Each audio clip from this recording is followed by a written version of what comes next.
नमस्कार। Accent school of science के e learning platform में आपका स्वागत है। मेरा नाम है संजय भंडारी। पीरियोडिक टेबल का चैप्टर नंबर 3 का लेक्चर नंबर 5 और आज का टॉपिक होने वाला है some basic properties of element, जैसे इलेक्ट्रोनेगेटिव एलिमेंट क्या होते हैं, इलेक्ट्रोपॉजिटिव एलिमेंट क्या होते हैं, metals, non metals, semi metal क्या होते हैं, इन सब के बारे में पढ़ेंगे। साथ में ग्रुप्स और पीरियड के बारे में पढ़ेंगे और एक और टॉपिक इसमें आज कवर करेंगे, IUPAC naming of atom having atomic number more than 100। तो ये दो चीजें इसमें आज होने वाली है। तो बच्चों देखिए, ये हमारे पास पीरियोडिक टेबल है और पीरियोडिक टेबल में जैसे मैंने आपको बोला था कि सारे एलिमेंट को हम 4 ब्लॉक में डिवाइड करते हैं, S block, P block, D block and F block. ये डिस्कस हो गया था। अब एक दूसरी कैटेगरी में हम सारे एलिमेंट को डिवाइड करते हैं, वो कैटेगरी है बच्चों metals, non metals and semi metals. आज इस पर डिस्कस करेंगे। तो सबसे पहले आपको यह जानना है कि मेटल्स कहां पर है, नॉन मेटल कहां पर है और सेमी मेटल कहां पर है।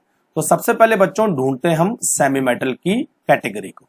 तो जो ये एलिमेंट आप देख रहे हैं, boron, silicon, germanium, arsenic, antimony, tellurium और एस्टेटाइन, कौन कौन से बच्चों? Boron, silicon, arsenic, germanium, tellurium, antimony and astatine, these are known as semi metal. तो यानी ये जो सेमी मेटल की पूरी लाइन है, ये बाउंड्री सेमी मेटल की है, ठीक है। और बच्चों सेमी मेटल की जो लेफ्ट हैंड साइड है वो सारे के सारे मेटल है। All elements left of semi metals are metals. तो ये सारे मेटल्स है, यानी एस ब्लॉक के element, some p block element and d block element और एफ ब्लॉक एलिमेंट, ये सारे क्या हैं? मेटल्स होते हैं। इधर है ना। अच्छा, नॉन मेटल कौन से हैं? इसके राइट हैंड साइड, जो सेमी मेटल के राइट हैंड साइड जितने भी आप देख रहे हैं, ये येलो कलर में और ये 18 ग्रुप, ये सारे के सारे क्या हैं? नॉन मेटल है। तो जनरली पता करने का तरीका ये है कि सेमी मेटल की पहले लाइन पता करो जो कि जिगजैग पोजीशन में आएगी, और सेमी मेटल के लेफ्ट हैंड साइड जितने भी होंगे वो सारे के सारे मेटल होंगे, और सेमी मेटल के राइट हैंड साइड जितने भी होंगे वो सारे के सारे क्या होंगे? नॉन मेटल होंगे। देखो ये सारे नॉन मेटल है पूरे के पूरे। क्लियर? ठीक है। तो पी ब्लॉक में जो है मेटल भी है, नॉन मेटल भी है और सेमी मेटल भी है, तीनों के तीनों है ना। और लेकिन एस ब्लॉक, डी ब्लॉक और एफ ब्लॉक की बात करें तो केवल इसमें सारे के सारे मेटल हैं, इसमें कोई भी सेमी मेटल या नॉन मेटल नहीं है। Concept clear? तो जनरली आपको अंदाजा लग जाएगा कि कौन से मेटल हैं, कौन से नॉन मेटल है, कौन से सेमी मेटल। Clear concept? चलो आगे बढ़ते हैं। अब बात करते हैं ग्रुप्स। व्हाट आर ग्रुप्स और ग्रुप का मतलब क्या होता है और ग्रुप इंडिकेट क्या करता है। ठीक है बच्चों। तो पीरियोडिक टेबल में हमने बात की थी, टोटल हमारे पास कितने ग्रुप है? 18। ये जो आप वर्टिकल कॉलम देख रहे हैं, 1 2 3 4 इस तरह का, टोटल बच्चों अगर आप इनको गिनोगे तो ये आते हैं 18।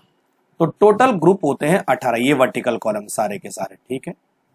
अच्छा, तो सबसे इंपॉर्टेंट बात ये होती है कि ग्रुप का मतलब क्या होता है।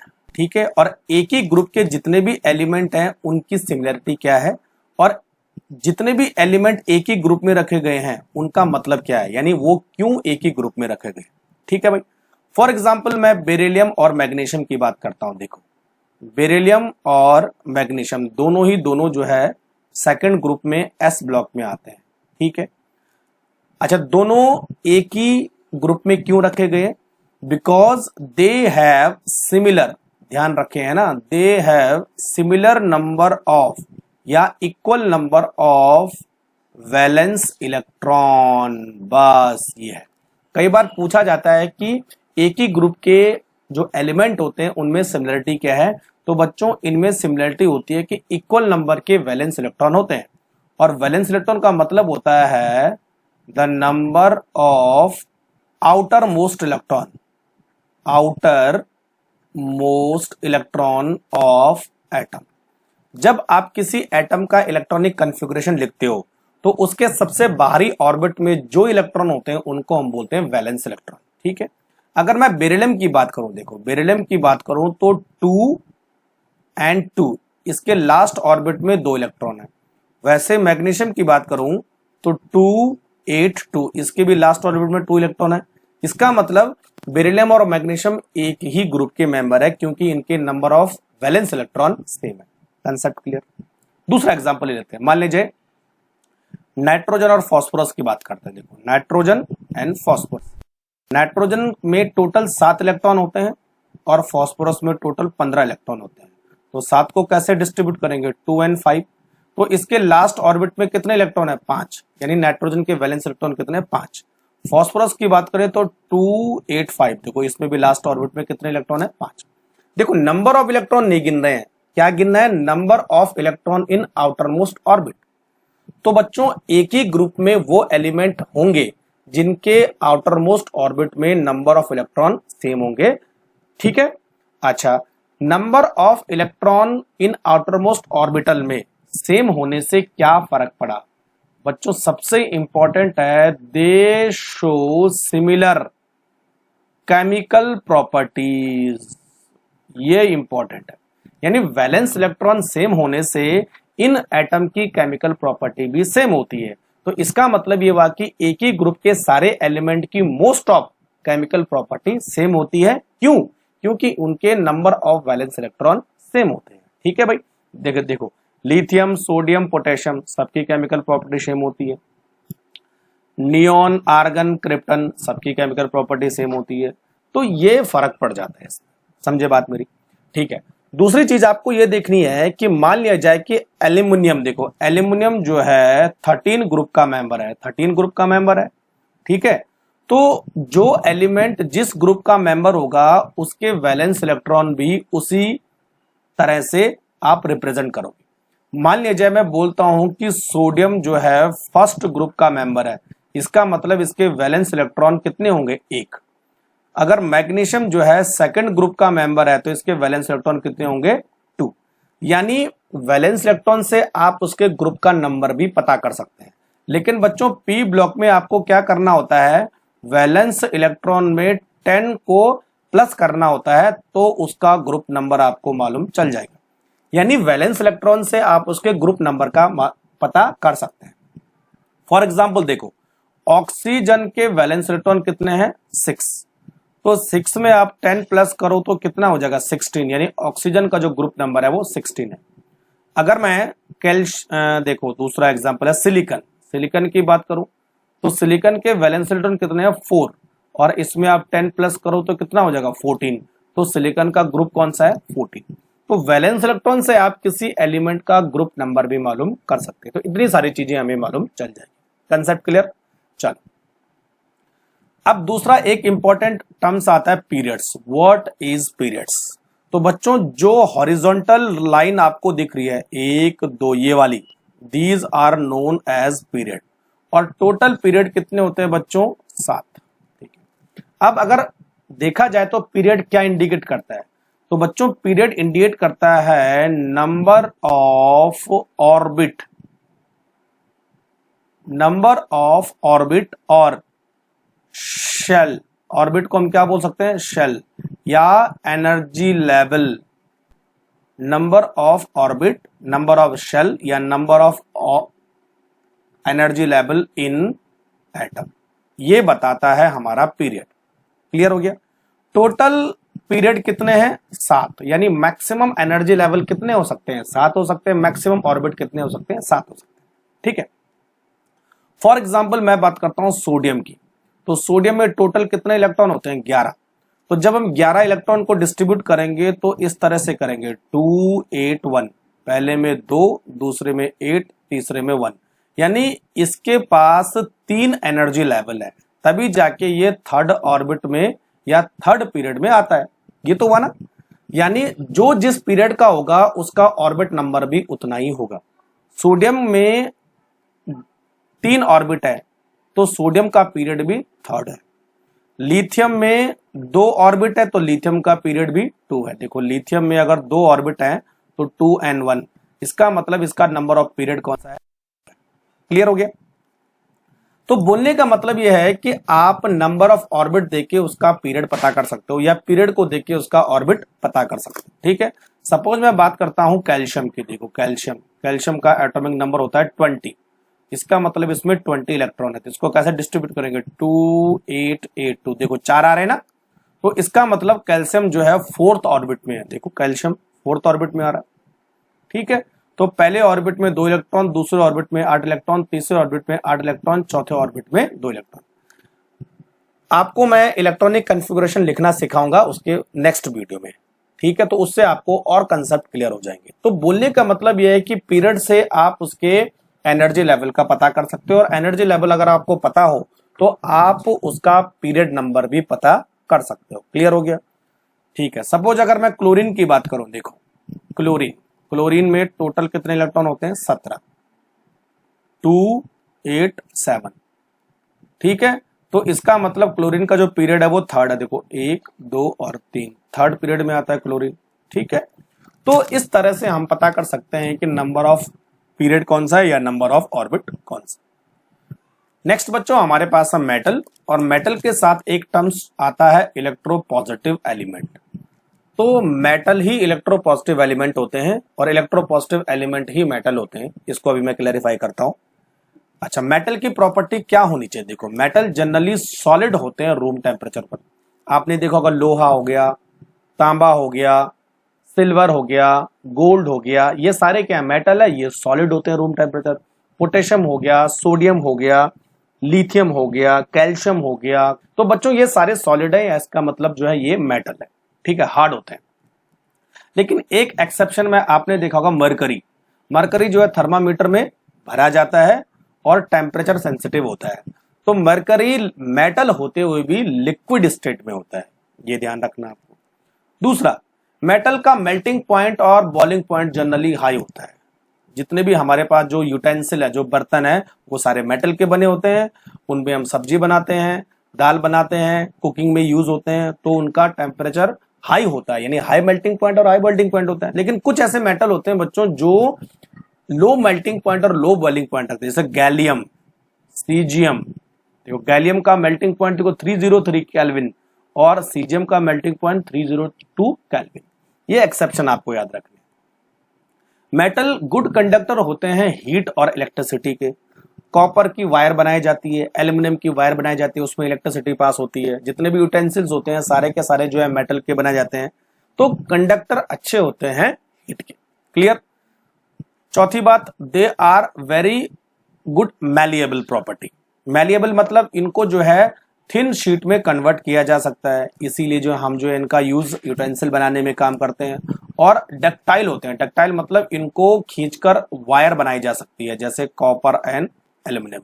ठीक है, तो ये मेटल की कुछ खास प्रॉपर्टीज होती है। अच्छा, एक और चीज बच्चों, व्हाट इज इलेक्ट्रोपॉजिटिव? यानी जितने भी मेटल होते हैं, मेटल को मैं एम से रिप्रेजेंट करूंगा। मेटल का काम होता है बच्चों इलेक्ट्रॉन को निकाल देना और मेटल पॉजिटिव बन जाता है। तो मेटल की ये प्रॉपर्टी होती है कि वो आसानी से इलेक्ट्रॉन को डोनेट कर सकते हैं, और जो एलिमेंट आसानी से इलेक्ट्रॉन को डोनेट कर सकते हैं वो कैटायन बनाते हैं। तो all metal are electropositive element. ठीक है, तो इलेक्ट्रोपॉजिटिव मेटल का ही जो है एक अलग तरह से नेमिंग है। Concept clear? अब देखो, अगर बच्चों मैं बात करूं पीरियोडिक टेबल में, तो ये दो साइन मैंने बनाई है। ये साइन है पीरियड का और ये साइन है ग्रुप का।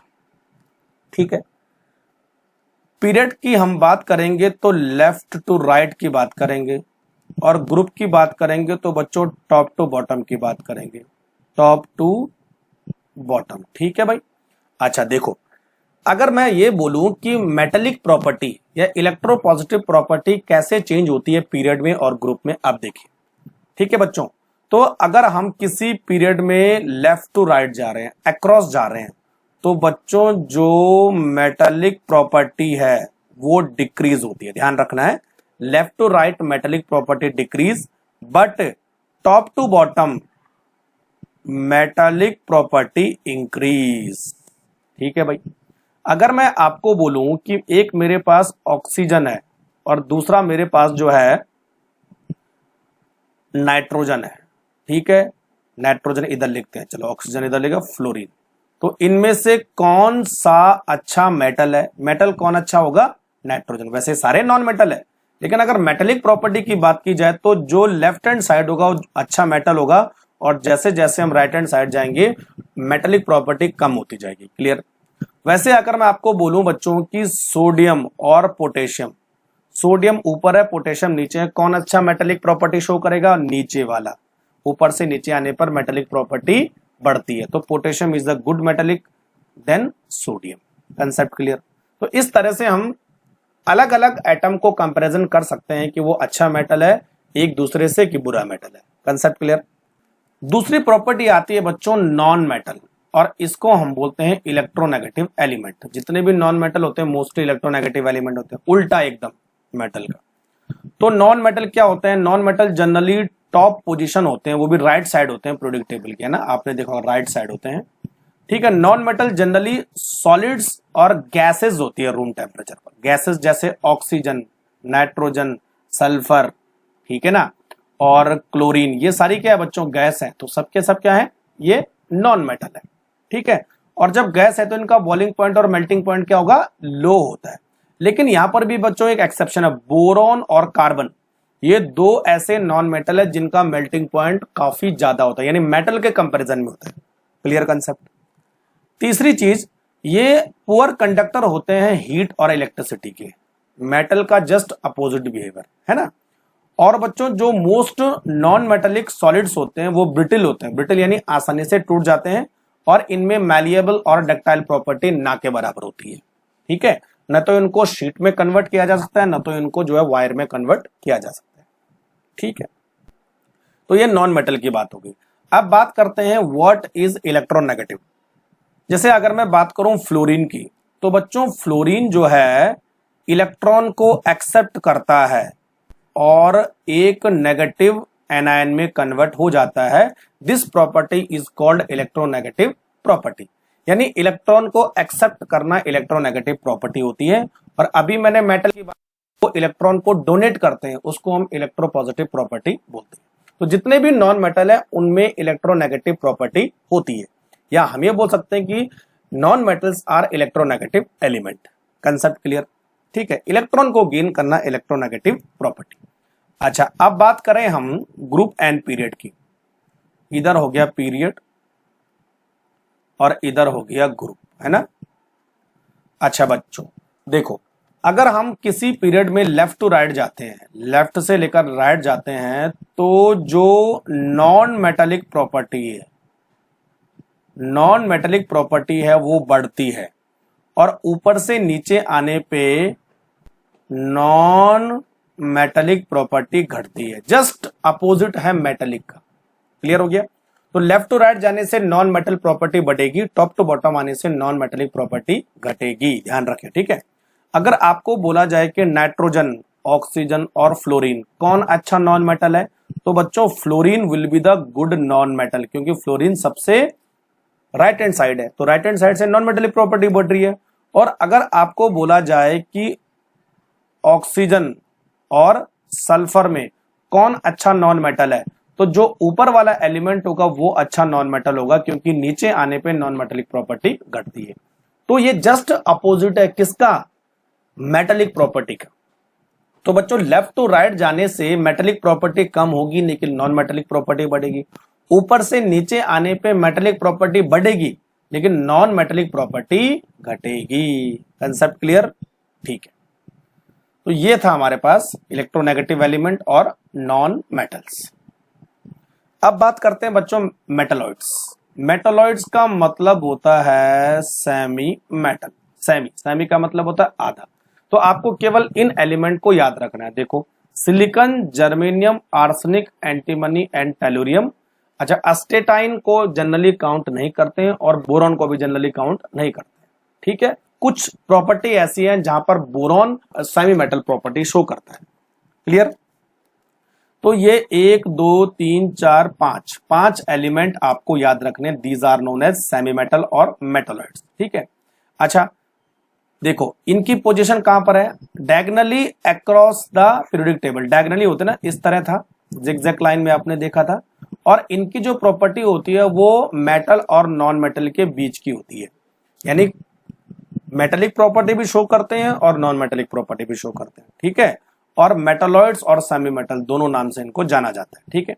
सपोज मान लीजिए मैं बात करता हूं बच्चों सिलिकॉन की, तो सिलिकॉन के कुछ कंपाउंड जो है क्रिस्टलिन होते हैं, लेकिन सिलिकॉन के कुछ कंपाउंड जो है एमॉर्फस भी होते हैं, ठीक है, जिससे ये पता लग जाता है कि जो है ये सेमी मेटल है। चलो नेक्स्ट बच्चों दूसरे टॉपिक पर आते हैं हम, nomenclature of elements with atomic number more than 100, ठीक है। अच्छा इनके नॉमेनक्लेचर की जरूरत क्यों पड़ी, सबसे पहली बात देखो बच्चों, जब भी किसी एटम की डिस्कवरी होती है तो कई साइंटिस्ट ऑल ओवर वर्ल्ड में कई लेबोरेटरीज उसमें इन्वॉल्व होती है। तो कुछ साइंटिस्ट क्या करते हैं कि बिना किसी डेटा के वेरीफाई के उस एलिमेंट को अपने नाम कराने की होड़ मची रहती है, ठीक है, क्योंकि बहुत इंपॉर्टेंट डिस्कवरी होती है किसी एलिमेंट को डिस्कवर करना, और उसके पीछे पूरी दुनिया लगी है, बहुत जगह के साइंटिस्ट लगे हैं।